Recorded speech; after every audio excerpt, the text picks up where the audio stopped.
Never forget Western intelligence, that is the CIA, Central Intelligence Agency, MI5, and a whole lot of them, because those were the architects. So the whole idea of dividing Africa into states, basically it's companies. We are not a sovereign state. It was to make the exploitation and the extraction of profit from African resources very manageable, very easy, so that if you get out of line, they can easily trigger destabilization. So they do that, and that is part of what their Western intelligence organizations do.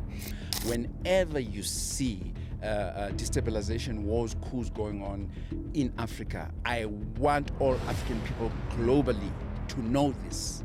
It's the works of Western intelligence. The Central Intelligence Agency, MI6, you must look, and you must always ask yourself the question, what is behind the behind? Hello, sanibonani to all viewers and listeners. My name is Dr Malusi Mncube. To all viewers and listeners, I want to emphasize that it is very important for you to listen to or to watch this conversation till the end in order to avoid missing information, pieces, and puzzles that connect to form the central objective of this conversation today. Through all the channels, this content will be distributed via. May this conversation reach both the ears of the expert and the non-expert in the subjects and topics discussed between myself and the host today. Thank you. Ladies and gentlemen, welcome to another episode, another interesting episode, by the way. If you remember, this gentleman that is sitting right next to me here was actually the first guest here. We recorded here our first episode of Break It Down podcast, which performed very, very well on YouTube. That was last year, 2024. Today, I'm back with Dr. Malusi Mncube, who's going to be taking me through some of the information about, what's happening in the DRC, the relationship between DRC, Rwanda, the reason why the whole thing is actually taking place. Dr. Malusi, welcome to Break It Down again. Thank you very much, and thank you to all the listeners and viewers. Sanbonani, Dumelang kaofela, Moribwanji, Nyanbulisa nonke. 100%. Thank you so much. Thank you for coming back. We're supposed to actually do our second episode last year. Somehow we ended up not being able to honor that promise, but we're here. We're here 2025. Absolutely. Yeah. Absolutely. How are you doing? On top of the world. Yeah. We thank God and the ancestors on top of the world. Okay. And we must use our strength to unify Africa and to bring power to humanity, not the few greedy, genocidal global elite. Yeah. People loved your episode last time. The comments were full of love, were full of appreciation. A lot of people were saying, I didn't know there are such human beings here in South Africa. You've got a whole lot of people that are going on the news as political analysts or as whatever, but they are not really giving context in the way that you did in our last episode. So I would love to let you know of that. Thank you very much. I mean, what do you expect if I belong to the ancestry of Steve Biko, Robert Sobukwe, Nelson Mandela, Walter Sisulu, Nkosi Bambata, Nkosi Tshwane, Nkosi Ngubela? Wow. So I belong to their DNA stock. So what do you expect? We learn from the best. Yeah. Africans are the best because nobody is inferior to anybody. So our ideology of Ubuntu says there's nobody who's superior. We are all of the same stocks, all of the same level. Yeah, absolutely. Well, that's a very interesting view, especially when you look at the concept of Ubuntu. It's almost our DNA. It's our philosophy that is embedded in our DNA. You don't have to look at it from a conceptual point of view. Just look at how we live. Just look at how we take care of one another. And even some of the principles that we advocate for, even in spaces such as government, parliament and all of that, they all resemble Ubuntu. Absolutely. And Ubuntu doesn't mean that you're a softie. It doesn't mean that you're not principled. It doesn't mean that you don't have tough love. When you really practice Ubuntu, it means you have tough love, you are disciplined, you are relentless, and you cannot be pushed around, which is what is happening with the global awakening of humanity, the global awakening of Africa. We are going back to the greatest philosophy ever that has traversed this world. That is Ubuntu. Umuntu ngomuntu ngabantu.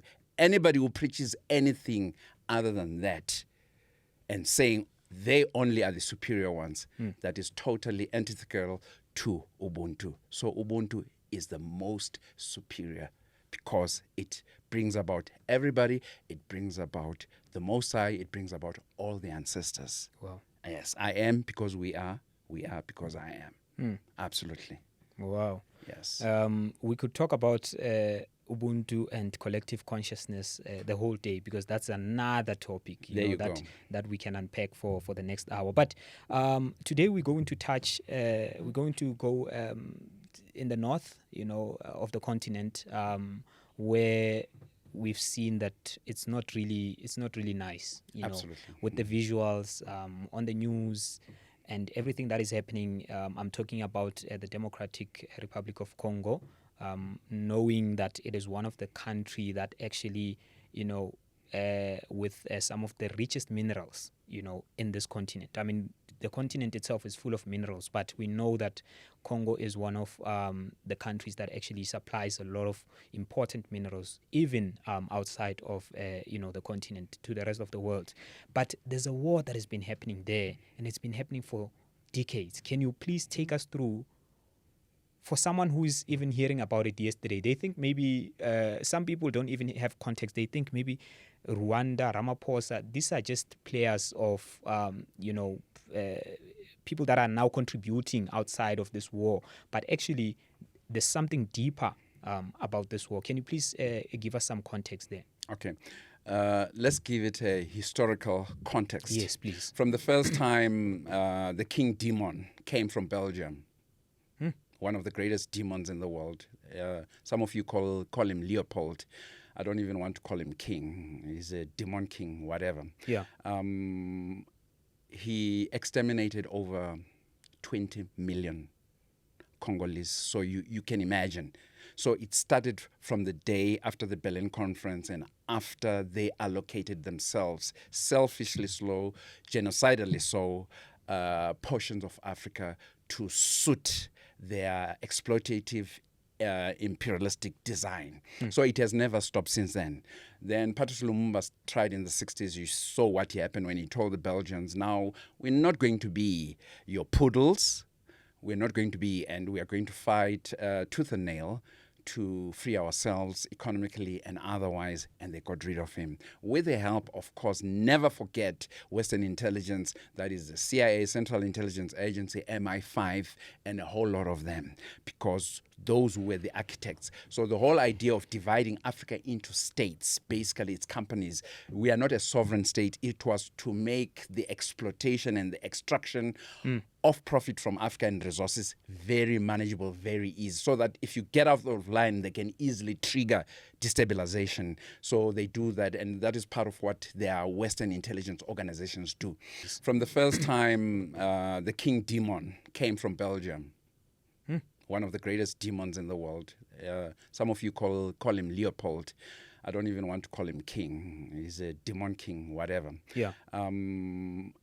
He exterminated over 20 million Congolese. So you can imagine. So it started from the day after the Berlin Conference and after they allocated themselves, selfishly so, genocidally so, portions of Africa to suit their exploitative imperialistic design. They still bring the finished resources to us, so we buy them on a basis of debt, not even cash basis, on a debt basis. So there is no way they are going to let Africa go. So having given that historical background, what is happening today, it's a continuation of that. And actually the exploiters, the imperialists, what they've done, they've even masterminded and polished their evil design, and they will not stop. This is nothing.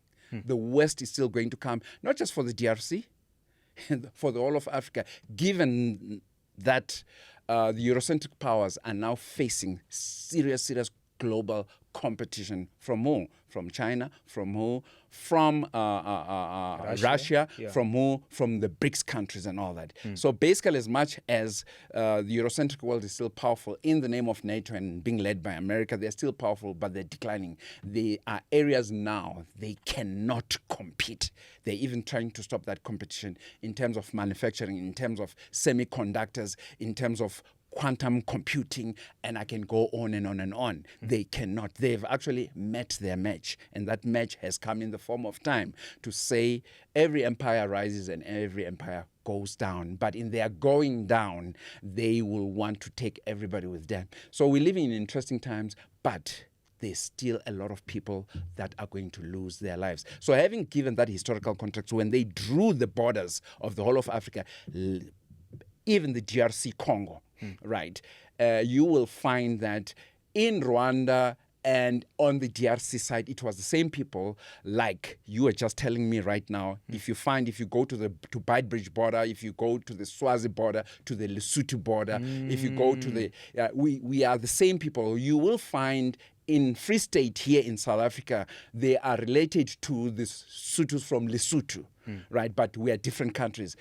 We must always remember that a country, Botswana, yes, Northwest, absolutely. Yeah. We must always remember that a country, it's a social construct. It's created, it's like writing a book. It's created at a certain historical point in time. For instance, the Zulus are not more than 500 years old, right? They're about, I stand for correction, about 200 to 250 years old. Even the Tswanas and whatever. That's why when you go into DNA genetics study, that's why we all breathe the same air, breathe in and breathe out. That's why we can all procreate with any woman in the world, whether they're American, they're Japanese, they're from Zambia, from wherever, because human beings are from the same DNA stock. But your country is not intrinsic, but your DNA stock is intrinsic, right? So it's a social construct. For instance, in was it 1980 when it used, before that it used to be Rhodesia, Zimbabwe, remember? Yeah. But in 1980 it became Zimbabwe with a new constitution. That's a social construct. Yeah. It's not intrinsic. It's intrinsic that you're born of a man and a woman. Yeah. But to have South Africa with a new constitution, the new constitution we have in South Africa here, it's a social construct, and there's nothing wrong with that. So what you have in the DRC, right, what you have in the DRC, you will definitely have relatives who are in Rwanda, who are in Uganda, even going further. Because even the Tutsis or Hutus who are in Rwanda right now, they do have relatives if you go all the way around. Because remember, human beings have been migrating for billions and billions and billions of years. Yeah. If I trace you, Elvis, if I trace you, nobody knows how far back time goes. Yes, they can come with their carbon dating and tell us, oh, it's about 250,000 years old or 250 million years old. It's all intelligent guessing, but nobody knows exactly how old life is. So your ancestry, if I ask you today, how old do you think your ancestry is? You don't know for certain, right? Of course. I mean, I can't. Yes, I mean, absolutely. I can obviously look at maybe some of the people that came before, but even that doesn't prove that I can get to the beginning. Do you understand? Of time? Yeah. So even the very Tutsis, they are actually related through DNA with the very Hutus. And for context, the Hutus, the Tutsis, can you please explain what are those? Are those tribes? Yeah, those are Congo? tribes. Yeah. Those are tribes. Just to give an analogy, those are tribes like, for instance, the Zulus and Xhosas, Tswanas and Bedis, Tsongas and Vendas, right? Yeah. But at the end of the day, we are the same people. So in Congo, we have who's occupying? In Congo, I think, I stand for correction, there should be about 425 to 450 tribes. Yeah. So that's a lot. 450 tribes. Yeah. Yes. That's different languages, different dialects and all that. Yeah. So it's quite a lot. But if you want to see how intrinsic, as I gave an example, what intrinsic means, what you really are, we are all from the same stock. All this thing of saying, I'm Tutsi, I'm Zulu, I'm this, it's all a social construct, and usually it's done because people want to amass certain power against a certain group so that they are more privileged than that. And none other than Kwame Nkrumah saw this as late as 1958 when he took over Ghana. He said the independence of Ghana means nothing until the whole total of Africa is independent and we become a United States of Africa, to do away with this tribalism. Not to say tribes are bad per se, but when they are used to divide ones against the other. But also what's happening in the DRC, it's not just a question of tribes, to say Tutsis, they're not the Nyamulenges in Kivu, they're not supposed to be there, they must go back home. No, they are home, right? Kagame is as related to Tshisekedi and he's as related to Kabila and to anybody.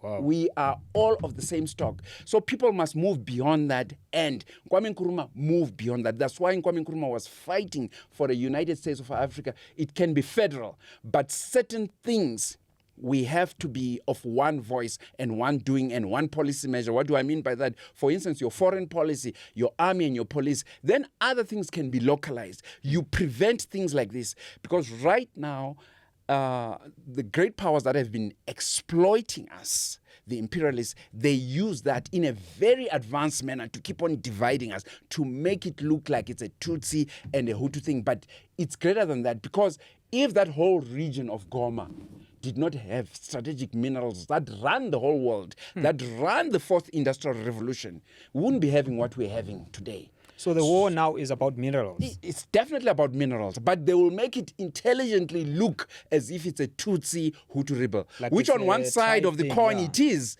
but that is not fundamentally what it is. What it is fundamentally, it's about the minerals, right? Because now you can see in China, the biggest trading partner of the whole of Africa, it's now China.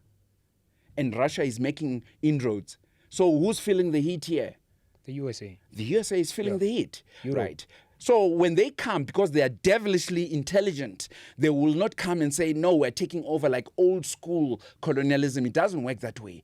They will try and amplify your egos about being Zulu, about being Shona, about being Chewa, about being Kikuyu. They'll amplify that, and they do it in a very refined way. And because that's what intelligence and counterintelligence and all those things, that's what it is all about. And they flate up. And also what they do with our leaders, as you and I'm saying this to all young men who are climbing up, as you join politics and you become active and all that, be very careful of the things that you do, because they gather information, especially in this electronic media. They gather as much information about you. Some of our leaders are very, very compromised. I'm sure you saw one of the Ghanaian leaders ratting out to Anthony Blinken, Secretary of State of the United States of America, telling him the troops of Ibrahim Traore, they are making moves around the borders and all that. Do you understand? Right? So you get African leaders when they are coming to power, especially when they're coming to power, they will tell you things you want to hear. They'll speak pan-Africanism, like one of the Kenyan leaders, he spoke pan-Africanism and say, we're about this, we have to do this. Same with the Ghanaian leader, say that. So you'll find a lot of our African leaders, when they come in, they will tell us what we want to hear. Midstream, immediately they change, because certain people have them by the BALLS. And they are highly compromised. So part of the contestation of how we want to bring about this free Africa is the youth and everybody else must put maximum pressure on colonizers, must put maximum pressure on Africans who are compromised and of African sellout puppet leadership. They are not going to do it alone. Everybody, what you are doing, what everybody's doing, we must not give these leaders a breathing space. So what is happening here is because Goma is very strategic. Even from the time of Patrice Lumumba, they wanted to divide the DRC into many parts. It's not something new. It's an ongoing thing.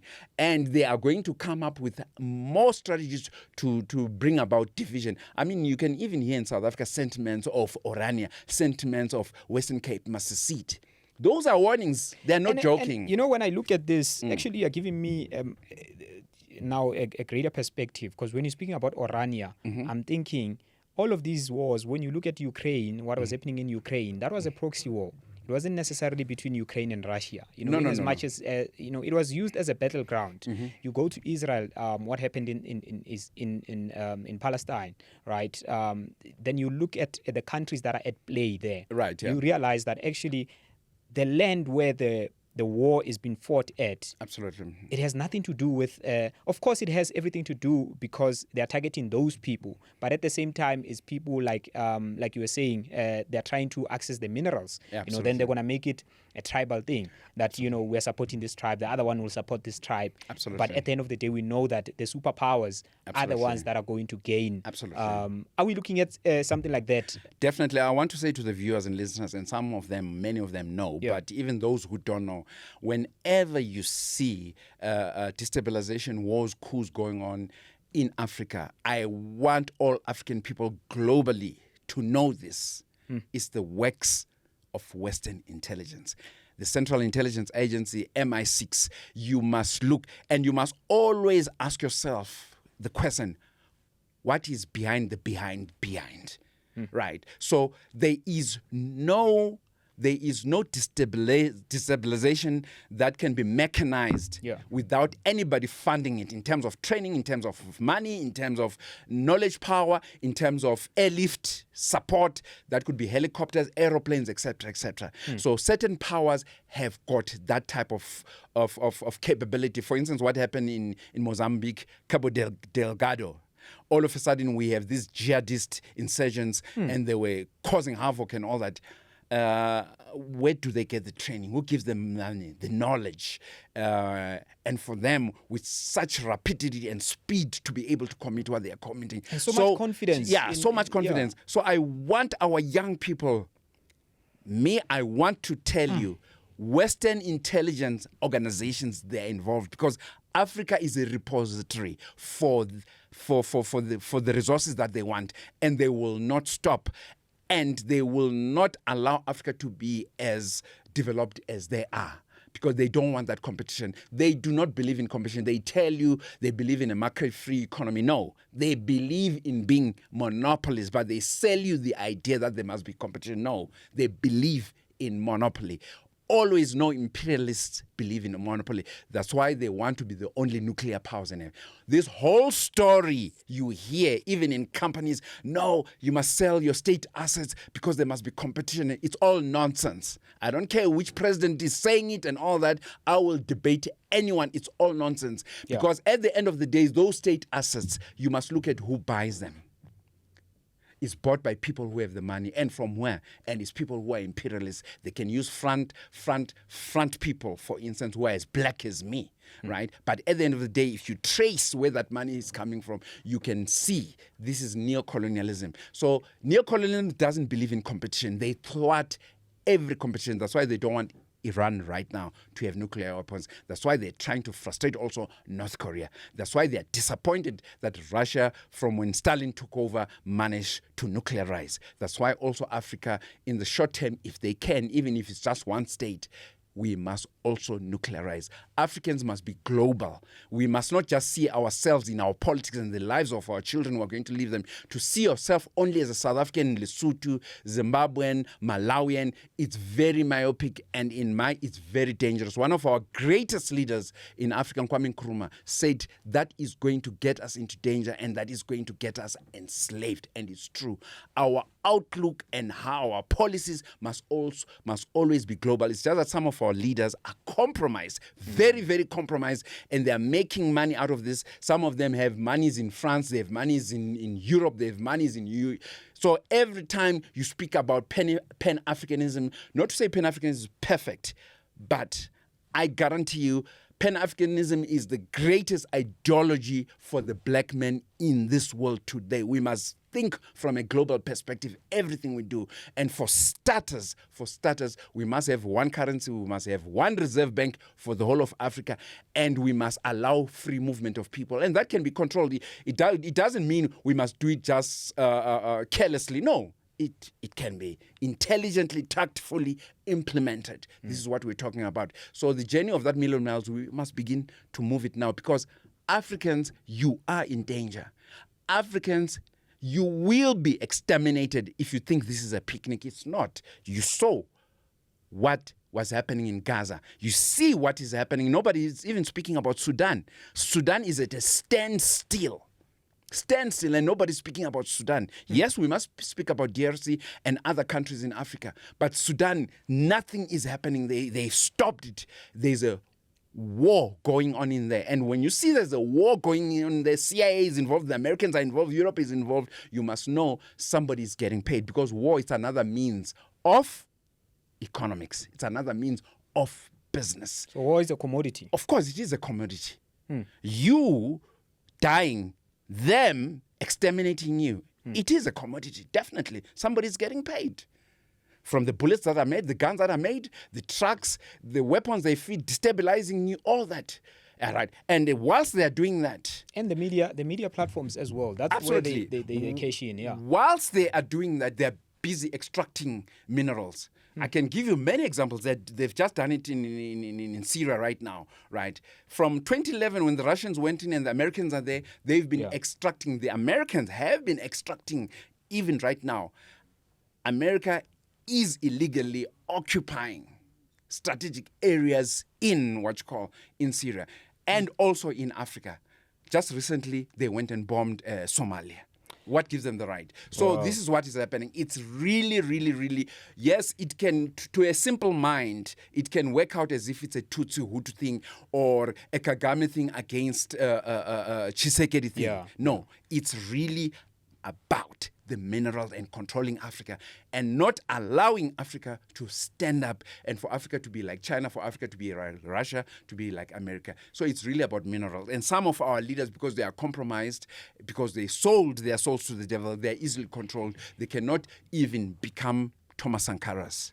They cannot even become Ibrahim Traorés because they are so compromised, because they've got so much on them. There is nothing they can do. It's about minerals. Yeah. Africa must know that. I wanted you to take me through your views before we wrap up the conversation.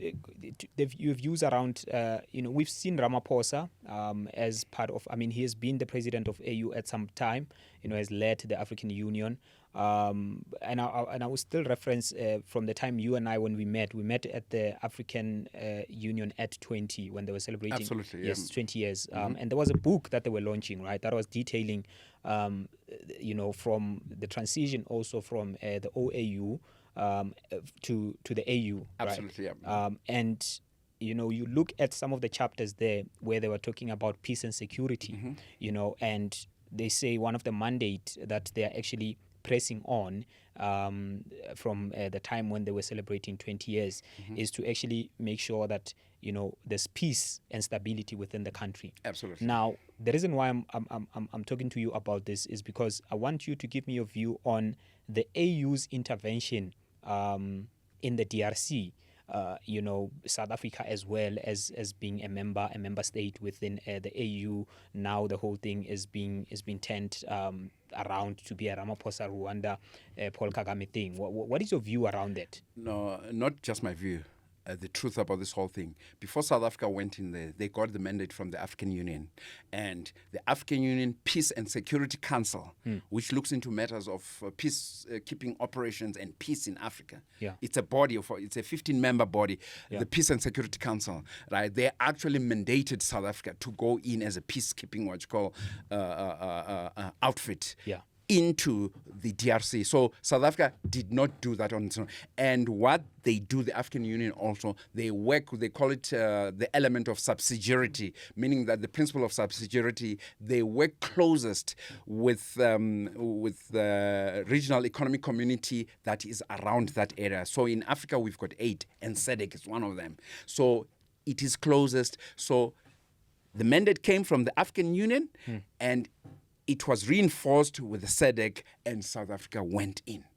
That's what happens. And why they use a closest REC, or what they call a regional mechanism, which is SADC, because number one, proximity. We are closer to the DRC. Number two, the histories. Remember, under the ages of Thabo Mbeki, we came about with the facilitation of peace of all that. So we've got that institutional memory and all that. So it made sense that SADC. And who is in SADC? It's not just South Africa, right? It's Mozambique, it's Angola, it's Namibia, it's Zimbabwe and all that. So there is a continental mandate for South Africa to have gone in there.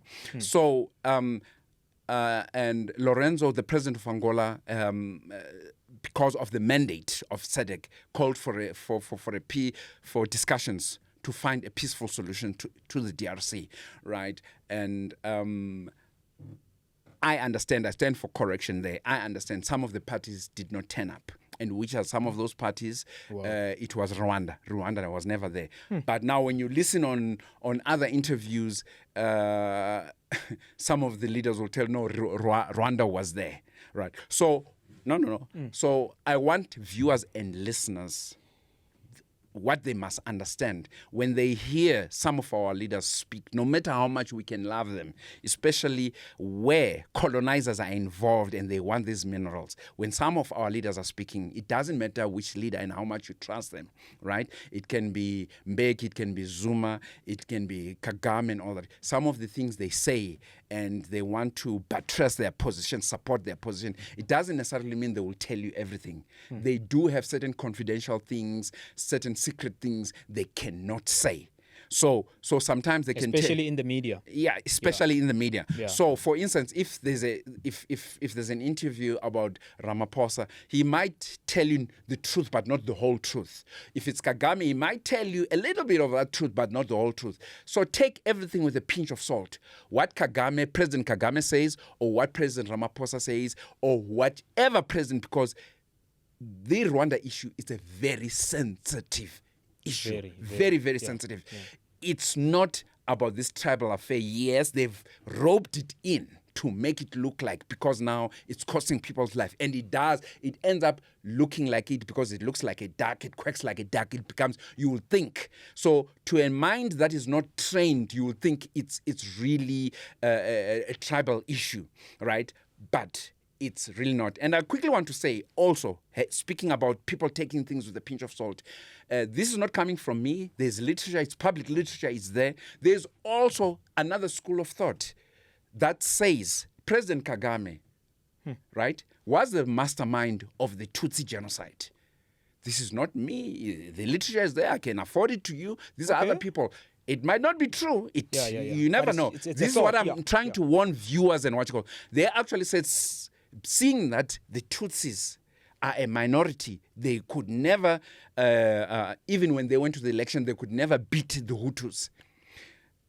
Actually, they were responsible for shooting that plane because it was going to ignite this genocide that happened.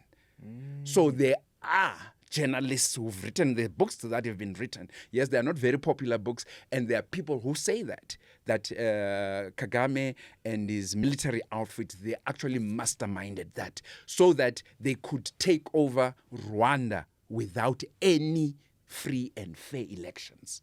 And without any competitors. So theoretically, that's a possibility. But is that true? No, we don't know. Yeah. I cannot even find the evidence. But as scholars, as young people, as everyone who looks around, I'm trying to say, wherever your information comes from, look at it with a pinch of salt. Yeah. Don't just say, because President Ramaphosa said this, President Thabo Mbeki said this, President Zuma says this, everything hook, line, and sinker is true. Yeah. Right. What will you do tomorrow? You wake up in heaven tomorrow and you find that President Kagame was behind the Tutsi thing, together with the Americans and CIA. What will you say? And nobody ever thought about it. What will you say that the people who funded Hitler were actually the Americans? Today we know it's true. Today, because of what South Africa did, today we know it's true. The people who are funding Netanyahu, it's the Americans, supplying weapons. And what are those weapons doing? They're killing people.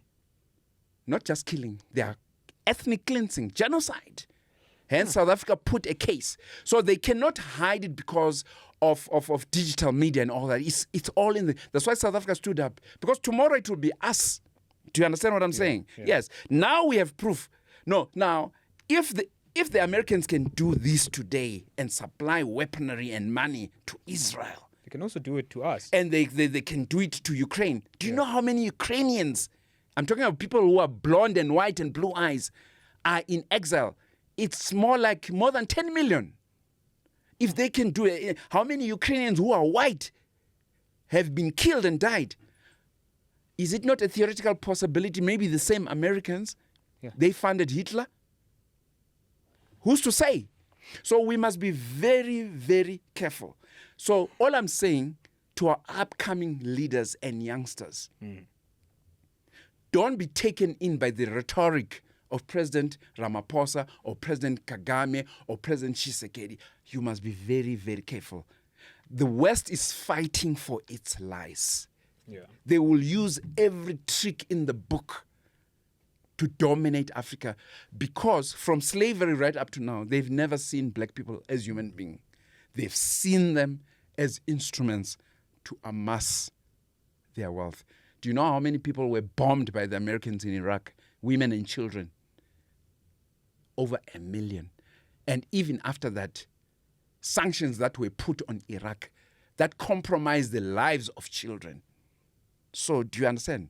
So we have all over the world, in Africa and all over the world, men and women who put on ties and want to look respectable. But we are dealing with imperialistic thugs because that's what they are. They are thugs. They are mass murderers. There is nothing beautiful and civilizational about colonizers. There is nothing. And there's no civilization they brought to Africa. Because what they really are, they are very insecure and they are mass murderers. We know in South Africa what happened here. We know our forefathers all over Africa, they had to fight for over years to get Africa liberated. That little liberation we had. So there is nothing civilizational about them. And they are drawing in some of our leaders. We must be very careful about our leaders when they speak pan-Africanism and when they invoke the names of the Steve Bikos, of the Nyereres, when actually they are fine-tuning to put us to sleep, to put us right. So for me, you must be like Thomas Sankara. Dr. Malusi, thank you so much. I wish we had more time to actually unpack this because the next question that I was going to ask you was related to Cyril Ramaphosa, but I wish that we can also have another time where we can unpack some of these things, including, of course, what's happening in Burkina Faso right now. You spoke about, we've seen a lot of coups, obviously, Niger, Burkina Faso. What was the other country again? Mali. Was it Mali? Yes. Yeah, Mali. Those three countries, just quickly, they've separated themselves from ECOWAS, yes, which is a regional economic community West. of the African Union. They're affiliated with the African Union. Okay. So they've moved away. They will not become part of the politics of being compromised because some of our leaders are definitely working with the West to suppress our people. I take exception to Africa's leaders who are billionaires and millionaires. And we don't have free education.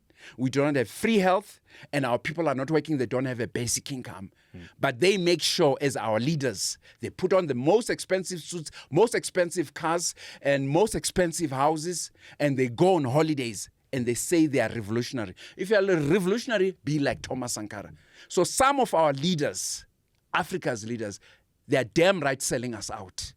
Yeah, so they are. So and they must be challenged. It's your job. 100%. And with this platform, that's what we are trying to do, to get people like you with views like yours that are able to open the mind. I mean, you spoke about the way we should be open-minded when we read information, when we consume information from the media and whatever these leaders are saying. So I wish to actually thank you for your time. Like I said, I wish we had more time, but unfortunately, there's going to be another session here. So for next time, we can be looking looking at something like that. But thank you so much for making it here. If you have watched up until this time, I'd love to also give a shout out to you and say thank you very much for watching up until this time. The name of my podcast is is Break It Down podcast with Elvis Mulifimolf. And of course, we discuss politics, religion, worldviews. We also discuss spirituality, self-mastery, and philosophy. My guest today, Dr. Malusi Mncube,